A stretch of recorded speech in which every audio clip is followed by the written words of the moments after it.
सती की तपस्या से संतुष्ट देवताओं का कैलाश में जाकर भगवान शिव का स्तुति करना। ब्रह्मा जी कहते हैं, नारद, एक दिन मैंने तुम्हारे साथ जाकर पिता के साथ खड़ी हुई सती को देखा। वह तीनों लोकों की सारभूता सुंदरी थी। उसके पिता ने मुझे नमस्कार करके तुम्हारा भी सत्कार किया। यह देख लोक लीला का अनुसरण करने वाली सती ने भक्ति और प्रसन्नता के साथ मुझको भी और तुमको भी प्रणाम किया। नारद, तदंतर सती की ओर देखते हुए हम और तुम दक्ष के दिए हुए शुभ आसन पर बैठ गए। तत्पश्चात मैंने उस विनयशील बालिका से कहा, सती, जो केवल तुम्हें ही चाहते हैं और तुम्हारे मन में भी एकमात्र जिनकी ही कामना है, उन्हीं सर्वज्ञ जगदीश्वर महादेव जी को तुम पति रूप में प्राप्त करो। शुभ है, जो तुम्हारे सिवा दूसरी किसी स्त्री को पत्नी रूप में ना तो ग्रहण कर सके हैं और ना करते हैं और ना भविष्य में ही ग्रहण करेंगे। वे ही भगवान शिव तुम्हारे पति हों। वे तुम्हारे ही योग्य हैं, दूसरे के नहीं। नारद, सती से ऐसा कहकर मैं दक्ष के घर में देर तक ठहरा रहा। फिर उनसे विदा ले मैं और तुम दोनों अपने अपने स्थान को चले आए। मेरी बात को सुनकर दक्ष को बड़ी प्रसन्नता हुई। उनकी सारी मानसिक चिंता दूर हो गई और उन्होंने अपनी पुत्री को परमेश्वरी समझकर गोद में उठा लिया। इस प्रकार कुमारोचित सुंदर लीला विहारों से सुशोभित होती हुई भक्तवत्सला सती, जो स्वेच्छा से मानव रूप धारण करके प्रकट हुई थी, कुमारावस्था पार कर गई। कुमारावस्था बिताकर किंचित युवावस्था को प्राप्त हुई सती अत्यंत तेज एवं शोभा से संपन्न हो संपूर्ण अंगों से मनोहर दिखाई देने लगी। लोकेश, दक्ष ने देखा कि सती के शरीर में युवावस्था के लक्षण प्रकट होने लगे हैं। तब उनके मन में यह चिंता हुई कि मैं महादेव जी के साथ इनका विवाह कैसे करूं। सती स्वयं भी महादेव जी को पाने की प्रतिदिन अभिलाषा रखती थी। अतः पिता के मनोभाव को समझकर वे माता के निकट गई। विशाल बुद्धि वाली सती रूपनी परमेश्वरी शिवा ने अपनी माता वीरनी से भगवान शंकर की प्रसन्नता के निमित्त तपस्या करने के लिए आज्ञा मांगी।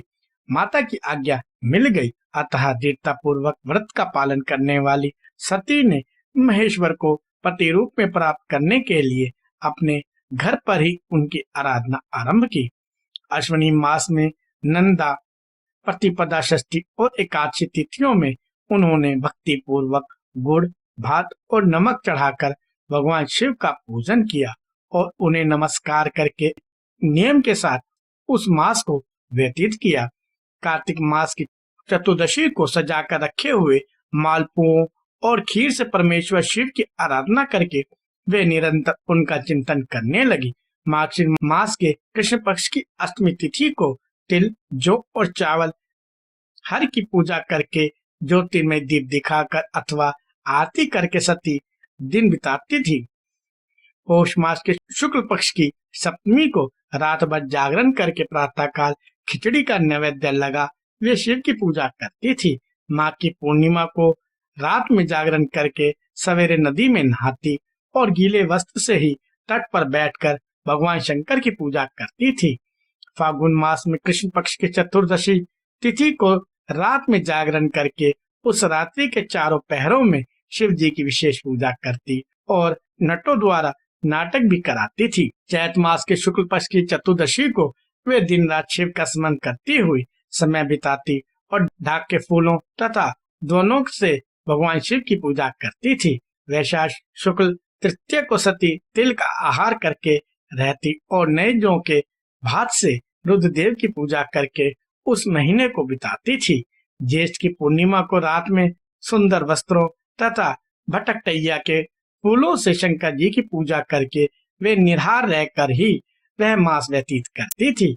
आषाढ़ के शुक्ल पक्ष की चतुर्दशी को काले वस्त्र और भटकटैया के फूलों से वे रुद्रदेव का पूजन करती थी। श्रावण मास के शुक्ल पक्ष की अष्टमी और चतुर्दशी को वे यज्ञोपीति वस्त्रों तथा कुशक के पवित्रों से शिव की पूजा किया करती थी। भाद्रपद मास के कृष्ण पक्ष की चतुर्दशी तिथि को नाना प्रकार के फूलों और फलों से शिव का पूजन करके सती चतुर्दशी तिथि को केवल जल का आहार क्या करती, भली भांति के फूलों, फलों और उस समय उत्पन्न होने वाले अन्नों के द्वारा शिव की पूजा करती और महीने भर अत्यंत नियमित आहार करके केवल जप में लगी रहती थी।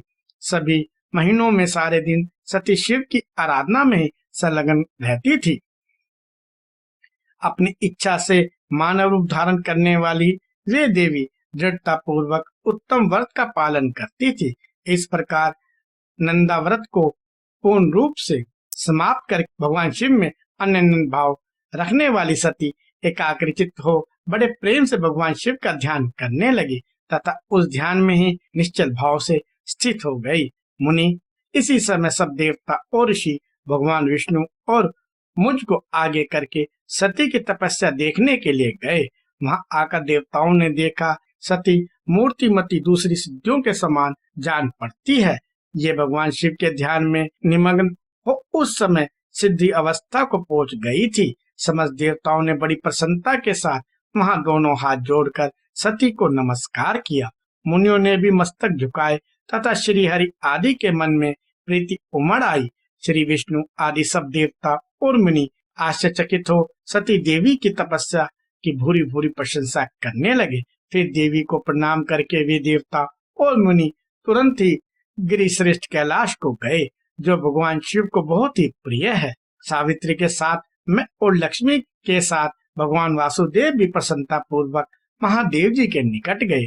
वहां जाकर भगवान शिव को देखते ही बड़े वेग से प्रणाम करके हम देवताओं ने दोनों हाथ जोड़ विनीत भाव से नाना प्रकार के स्रोतों द्वारा उनकी स्तुति करके अंत में कहा, प्रभु, आपकी सत, रज और तम नामक जो 3 शक्तियां हैं, उनके राग आदि वेग आशाएं हैं। आप शरणागतों के पालक हैं तथा आपकी शक्ति बहुत बड़ी है, उसकी कहीं कोई सीमा नहीं है। आपको नमस्कार है। दुर्गापते जिनकी इंद्रिया दुष्ट है, वश में नहीं हो पाती, उनके लिए आपकी प्राप्ति का कोई मार्ग सुलभ नहीं है। आप सदा भक्तों के उद्धार में तत्पर रहते हैं। आपका तेज छुपा हुआ है। आपको नमस्कार है।